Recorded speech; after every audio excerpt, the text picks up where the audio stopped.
শিৱসাগৰৰ ৰুদ্ৰসাগৰৰ আঠাই সাগৰ বৰনামঘৰৰ সমীপত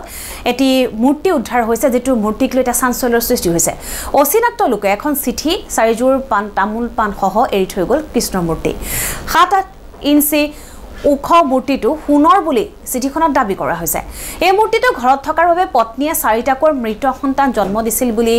দাবী মূৰ্তি এৰি যোৱা ব্যক্তিজনৰ এই মূৰ্তিটো ঘৰৰ পৰা আঁতৰাবৰ বাবে সপোন দেখাৰ কথাও চিঠিত উল্লেখ আছে প্ৰকৃততে মূৰ্তিটো সোণৰ হয় নে নহয় সেয়া পৰীক্ষা কৰাৰ পিছতহে সিদ্ধান্ত ল'ব ৰাইজে বৰ্তমান ৰাইজে নামঘৰত প্ৰতিষ্ঠা কৰিছে মূৰ্তিটো আৰু ধূপ ধূনা চাকি জ্বলাই প্ৰাৰ্থনা কৰিছে ৰাইজে শিৱসাগৰ ৰুদ্ৰসাগৰ আঠাইসাগৰ নামঘৰত যে মূৰ্তি ভাগ উদ্ধাৰ হৈছে মূৰ্তিভাগ আচলতে কিহৰ হয় সেয়া এতিয়াও কিন্তু পোহৰলৈ অহা নাই কিন্তু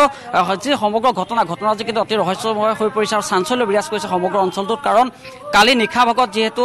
ঘৰত যিগৰাকী মহিলা আছিল সেই মহিলাগৰাকীয়ে এটা বেগ প্ৰত্যক্ষ কৰিছিল জপনাতৰ সেই বেগটো তেওঁ যেতিয়া খুলিছে তাত এভাগ মূৰ্তি দেখে গামোচা মাৰি থোৱা আছিল 4 যুগৰ তামোল পাণ আছিল আৰু এখন চিঠি তেওঁ উদ্ধাৰ কৰিছে ডাঙৰ কথা চিঠিখনত কিন্তু স্পষ্টভাৱে লিখা আছে এজন ব্যক্তি সেই ব্যক্তিজনে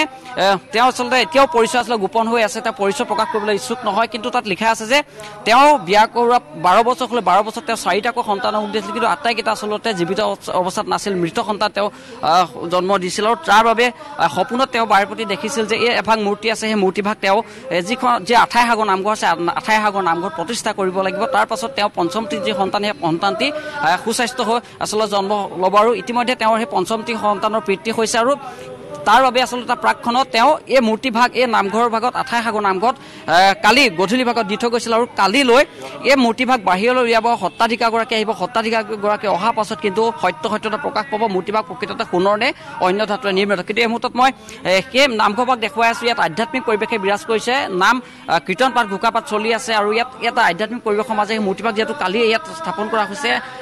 মন্দিৰকোটত আৰু সেইবাবে এই ধৰণৰ এক তেওঁলোকে ইয়াত নীতি নিয়মৰ মাজেৰে এই মূৰ্তিভাগ ইয়াত ৰক্ষণাবেক্ষণ দি আছে মই কথা পাতিম প্ৰথমতে সেই মহিলাগৰাকী প্ৰত্যক্ষ কৰিছিল প্ৰথমতে মূৰ্তিভাগ কালি আপুনি যেটো মূৰ্তিভাগ প্ৰত্যক্ষ কৰিছিল কালি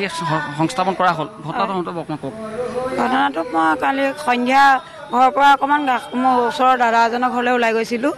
7মান বজাত তাৰপৰা ঘূৰি আহোঁতে 8:30 বাজিলে ঘূৰি আহি মোৰ জপনা খুলি দেখিছোঁ এটা কেৰিবেগ জপনাখনতে লাগি আছে ওলোমাই থোৱা আছে কেৰিবেগটো মই ঘৰলৈ লৈ আহিলোঁ লৈ আহি মই ঘৰত মোৰ ছোৱালীজনীক সুধিলোঁ যে জান আমাৰ ঘৰলৈ কোনোবা আহিছিল নি বোলে নাই অহা মই বোলো আমাৰ জপনাত কেৰিবেগ এটা আছে আৰু কেৰিবেগটোৰ ভিতৰত কিবা কিবি বস্তু আছে তাৰপিছত মই কেৰিবেগটো খুলি ঘৰৰ লাইটৰ পোহৰত চালোঁ কেৰিবেগটো খুলি চাওঁতে এটা সৰু কেৰিবেগত 4 জোৰ তামোল পাণ আছে তামোল পাণৰ কেৰিবেগটো মই উলিয়াই থলোঁ আৰু তাত ভিতৰত দেখিছোঁ এখন নতুন গামোচাৰে মানে মেৰিয়াই বৰ ধুনীয়াকৈ জাপি কুচি মেৰিয়াই থোৱা আছে সেইভাগনো কি আছে বুলি মই গামোচাখন হাতলৈ লৈ উলিয়াই মানে জাপিটা খুলি চাওঁতে দেখিছোঁ এভাগ সম্পূৰ্ণ শ্ৰীকৃষ্ণই মুৰলী বজাই থকা সম্পূৰ্ণ শ্ৰীকৃষ্ণৰ মূৰ্তি এভাগ আছে সেই মূৰ্তিভাগ দেখাত সোণৰ নিচিনা লাগিছে কিন্তু আমি সোণৰো নাজানো পিতলৰো নাজানো আমি হিন্দু ধৰ্মৰ মানুহ আমি ভগৱানক শ্ৰীকৃষ্ণক পূজা কৰোঁ গতিকে আমি ভগৱান বুলি ওচৰ চুবুৰীয়া সকলোকে মাতি আনিলোঁ মাতি আনি আমি নামঘৰৰ ভাগতে ৰাখিছোঁ নামঘৰত ৰাখি আমাৰ ইয়াত এভাগ শাখা সত্ৰ জখলাবন্ধা শাখা সত্ৰ নিৰ্মাণ কৰা আমি কথা আপুনি চিঠি যেটা উদ্ধাৰ হৈছে বুলি কৈছিল চিঠিখনত প্ৰকৃততে কি লিখা আছিল চিঠিখনত লিখা আছে যে মোৰ আজু ককাৰ দিনৰ পৰা এই মূৰ্তিভাগ মোৰ ঘৰত আছে আমি সেৱা পূজা কৰি আছিলোঁ আৰু এতিয়া আমাৰ 12 বছৰ হ'ল বিয়া পতা 4টা সন্তান মৃত সন্তান মোৰ জন্ম হ'ল আৰু এতিয়া মোক বৰ্তমান পৰিবাৰ গৰ্ভৱতী অৱস্থাত আছে পৰিবাৰ গৰ্ভৱতী অৱস্থাত মোক আজি 5 দিনমানৰ পৰা যে সপোনত দেখাই আছে যে মূৰ্তিভাগ আঠাইসাগৰ নামঘৰৰ সত্ৰ যি শাখা সত্ৰ আয়োজন কৰিছে তাত আপোনালোকে মূৰ্তিভাগ চমজাই দিয়ক তেতিয়া আপোনালোকে সুস্থ সবল এটা সন্তান জন্ম হ'ব সেই কথাটোত লৈ পেলানি তেওঁলোকে মূৰ্তিভাগ আনি চাগৈ এনেকে ৰাখিলে